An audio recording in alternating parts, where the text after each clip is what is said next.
Finally, the Premier League returns back after 23 days, you guys. We've seen games cancelled and we've had a pretty ill-timed international period as well too. But now it's back and October's looking like an incredibly mad month. We have 9 games. That's going to include Champions League games, massive games versus AC Milan, as well as a ton of games in the Premier League too. So for Graham Potter, this will be an incredibly testing month. Things haven't been as ideal, knowing the fact that he hasn't had that luxury of working with a fully strength squad. But as Potter has said in his press conference, he is not here to make any excuses up for himself, and he is still looking forward to doing his job. So I'm going to break the press conference down later on as this video goes on. I'm going to go through the predicted lineups as well too. I'm going to predict 2 possible ones we may see in the game versus Crystal Palace. And in the end, I'm going to give you guys my match prediction as well too. But to continue on, Crystal Palace are normally seen as a bogey team for us. But when you actually break down the past results, we are currently unbeaten in the past 10 games. We've kept 6 clean sheets in the past 8 games as well too. And normally we're scoring at least 2 goals minimum versus Crystal Palace. So in that sense, this is a great game for Graham Potter to take control of, and hopefully we see some positive things and get some positive results, because our league form has been absolutely atrocious at this point in time. But for Graham Potter, he actually hasn't beaten Crystal Palace in 7 games. There's been a ton of draws that Brighton picked up versus Palace and a lot of defeats as well too. So I'm going to keep an open mind. I'm going to see what happens in that game. I'm hoping to see some positive things now, and knowing the fact that many of our key players really shone and stood out during the international periods. I'm looking at Kai Havertz, I'm looking at Reece James, looking at Mason Mount, plus a ton of other players. I'm hoping that now that these guys know that there's a new manager here, this means there's new possibilities now to win favour with Graham Potter and cement themselves, of course, in the first team. So I'm still expecting to see a pretty confident performance from us in tomorrow's game. Palace is going to be a very good test, because Palace really step up in the big games as well too. But I'd like to think that there's enough in the squads to really get the result at Selhurst Park. Hope you guys enjoyed today's video. Get involved in the comments, and don't forget to watch my big video breaking down the incredible news surrounding Nkunku and his move to Chelsea. And getting straight into things right now, let's break down the press conference. Now for the press conference, I'm only going to focus on like the 3 main talking points, and I'm going to keep things real. It wasn't the most exciting press conference, and you'd imagine that probably it's not going to be that exciting, knowing the fact that Potter hasn't had that luxury of working with like his full squad. But anyway, let's start with the first question. And Potter was asked about us securing Champions League football for this season.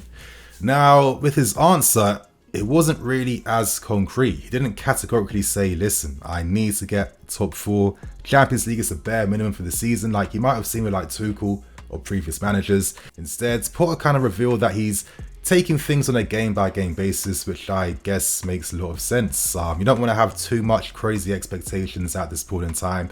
No false hope, no false promises, especially considering that you still need a lot more time to work with your squad to really fine-tune things and find the perfect first 11 and system as well too. Now to move on to the next question. Potter was asked about giving youth opportunities at this football club. We do know that Chukwuemeka was playing in a behind closed door friendly and really impressed Potter. We know that Broya has really impressed Potter behind the scenes as well too. And we do know that Bowley has signed Potter specifically for his ability to take young players to the next level and of course to improve them over time. So he was asked about Billy Gilmore, of course, who signed permanently for Brighton, as well as Levi Colwill. And to be honest with you, I felt like Graham Potter kind of gave like the most standard like managerial response that they always kind of tend to give, basically saying that he doesn't really look at age. Of course, age won't be used against these guys to prevent them getting minutes in the first team. And it really boils down and comes down to, taking your opportunities in training. And if you do well, you'll get fair chances. But I kind of feel like I've heard every manager who's signed for us say the same thing. Potter does have a track record, of course, so of really giving youth opportunities. So maybe it's a bit different for him compared to previous managers that we've had. But at the same time, I'm just going to be patient. I'm not going to have too much expectation. I'm going to look to see how he integrates young players into the team. I mean, of course, his first lineup was very reliant on experience, which tends to be the way that managers do things when they first take over at this club. So I'm going to give some time first before I get too carried away and excited like I was on the previous management. And to end things with the final question, naturally, Potter was asked about the difficulties that he would have faced, of course, working with the squad during international break and with games being cancelled. Very honest answers from Potter, and for me, I did like his attitude. Of course, he could have really stressed upon how much of a disadvantage he's currently at, but instead it seems like he's just accepting things for what they are, and he's not looking to make any excuses up for himself, which I think is the right type of mentality that I want to see from my manager.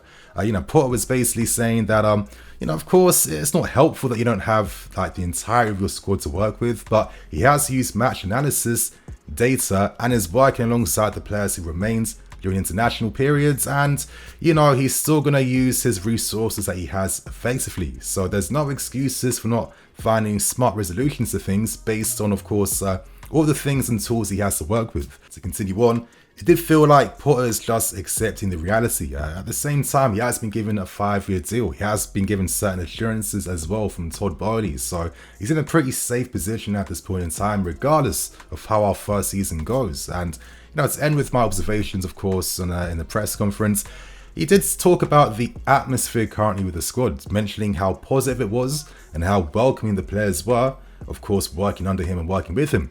He stressed that they've been very open and honest with him, so I'm curious what that means specifically, but you'd imagine that players are kind of talking about how they want to be used, how they don't want to be used, what they can expect from Graham Potter and what he needs from them as well too. So it's good to know that at least the mentality behind the scenes is still there and that these guys are looking to put in work and hopefully compete so we can have a decent season. So they are like the 3 talking points from the press conference. So now move on to the predicted lineup. I'm going to do things a bit differently and I'm going to predict 2 different predicted lineups. Now to start with things, of course, though, don't expect to see Cucurella, Kante, Chukwuemeka or even Edouard Mendy in the team. Mendy and Kante still need a better time. Cucurella is actually out with illness, and of course Chukwuemeka is not available either. So it's got me thinking, could we expect to see another 3-6-1 used in the game tomorrow? Maybe, I'm not too sure, because if Cucurella isn't playing in that back 3, I don't really see maybe Ben Chilwell having that same type of impact playing there, but who knows? I could be surprised in tomorrow's game. So for the 2 lineups, I'm going to be going for a 3-4-3 and a 4-3-3 as well too. So let's start with things and let me give you guys my predicted lineup on the 3-4-3. In this lineup, I've gone for Broja up front. Alongside him, I've gone for Sterling on the left and Havertz on the right hand side. Wing backs, Ben, Reece James. Midfield, I've gone for Mounts and Cover. And in defence, I've gone for Silva, Koulibaly, Fofana and Kepa in goal. Now, I'll tell you why I've gone for Broja up front. This is purely based on the fact that during the international period, there were many positive reports kind of suggesting that Broja was really impressing Potter behind the scenes. Of course, this guy has a lot of faith behind him from management as well too, has a big reputation. Of course, when you break down the profile of this guy, very direct on the ball, a willing runner in behind, a lot of power, great upper body strength as well, so he can really stretch defensive lines and has that technicality on the ball to make things happen. So considering that Aubameyang, of course, needs a bit more time to fully get back into his full flow, could we see Broja finally getting his first actual start in a game tomorrow? I wouldn't be surprised. Alongside him, I've gone for Sterling and Kai Havertz. Kai Havertz playing off of someone, I think he's a lot more effective compared to being that focal point up front. So I'd like to see what he does there. Wing backs, Ben, you'd imagine would be naturally playing there with Cucurella isn't available. Midfields, I've gone for Mount and Cover.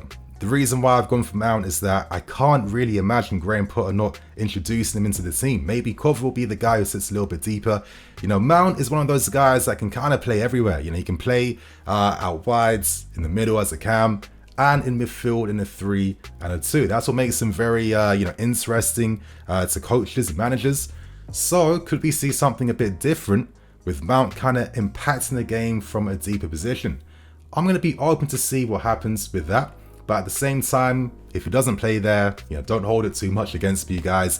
Of course, with the back 3, Silva, Koulibaly on the left, and Fofana. I'm hoping to see more from Koulibaly. I kind of feel like because he's 31 and in his prime years, maybe I'll be a little bit more critical of him compared to if he was like, 25, 26, 24. So I think that maybe he needs more time adapting to the pace of the Premier League. I think he's being way too rash giving away lots of silly free kicks and, you know, picking up like unnecessary cards time and time again. So I have to see a good performance from him. And for Fofana as well too, I think he's been okay. He definitely has had shaky moments, but, you know, he has been signed, of course, you know, be like the new leader in our defense. So let's see how these guys perform. And now moving on to my 4-3-3 prediction. In this team, I've gone for Burrow up front again. Alongside him, Kai Havertz on the right hand side with Sterling on the left. In midfield, I've gone for Chalobah as the holding six, Mounts and Loftus-Cheek in midfield, and in defence, four-man back four of Ben, Koulibaly, Fofana, Reece James and Kepa in goal. Now, to start with my reasoning for the back four, it does kind of feel you know, a bit impure to not have Thiago Silva in the team. He's been one of our best players during the start of the season, irrespective of the small mistakes he's made. But if we are using a back four, if we want to push those lines up really high, you need to have guys that have pace, in my opinion. You know, they need to make those recoveries against counter-attacks in case any type of danger comes. And knowing Crystal Palace, you know, they're a very dangerous team in the counter-attack, especially with Wilfried Zaha up front as well too. So I kind of feel like to push your lines up, you need pace in that back line. In midfield, I've gone for Chalobah as a six. And again, as I stressed earlier, is based on reports. And reports have been saying throughout international period that Graham Potter has been testing Chalobah out as a holding six, knowing the fact that Drev is very adamant that if he doesn't have assurances of minutes in game time, he wants to leave in the January window. He has tons of interest from Serie A and across Europe, so he knows his worth and he knows his value. But realistically, we have too many defenders right now, so for him to really get like a fair chance at minutes, I think testing him out as a holding six is very interesting. He has played a ton of games as a midfielder throughout his career so far as well too, so he can play in that position. I'd be very fascinated to see what Trev does there and what he can actually bring to the team as well too. Now, because of that, I've gone for box-to-box mids. Mount on the right hand side. I think the combination play with Reece James versus RB Salzburg was definitely there to be seen, and you know, Potter likes to use box-to-box mids. You know, at Brighton he had like Gross, he had Modder as well too, plus, you know, tons of other players too. So at this club he has those same profiles here. Test them out. And with Loftus-Cheek, again for me, he's been one of our most like impressive players during the start of the season. Reports have been saying that Potter has tested him out as a right back. I was thinking to myself, if we're using box-to-box mids, I'm not gonna lie, this guy's probably like one of the best ones in my opinion. We know what he can do when he has that position there. Hopefully he gets an opportunity to really test out and show what he can bring. And of course, to end things up front, Sterling on the left-hand side, Kai Havertz on the right, playing off of Breuer as well. And of course, Breuer, I potentially think, you know, could be making his first proper start for us in that game tomorrow. I think there's a lot of like youth here, a lot of energy, a lot of power, and hopefully a lot of like good form and confidence now. So to end things, let me discuss my match prediction. Again, I could be getting way too carried away. I think probably realistically we could expect another draw, but I'm going to be a bit more optimistic now. And you know, because players are in good form, good energy as well too, had a bit of a break over the past 23 days, you'd imagine that these guys want to be coming back firing. They want to make sure they can guarantee themselves spots in the first team. So I do think that I'm expecting to see a pretty positive performance. I'm going to go for a 3-1 win. Hopefully we can get a goal early, and hopefully if we do, that will force Palace to have to attack us and allow us to pick them off on the counter-attack using the pace of like Raheem Sterling, who was incredible versus Leicester City, and Armando Breuer as well too. So you guys, that is the preview. Share your thoughts and opinions. I'm Nini FC, this is Blue Lions TV. Catch you guys over some more videos.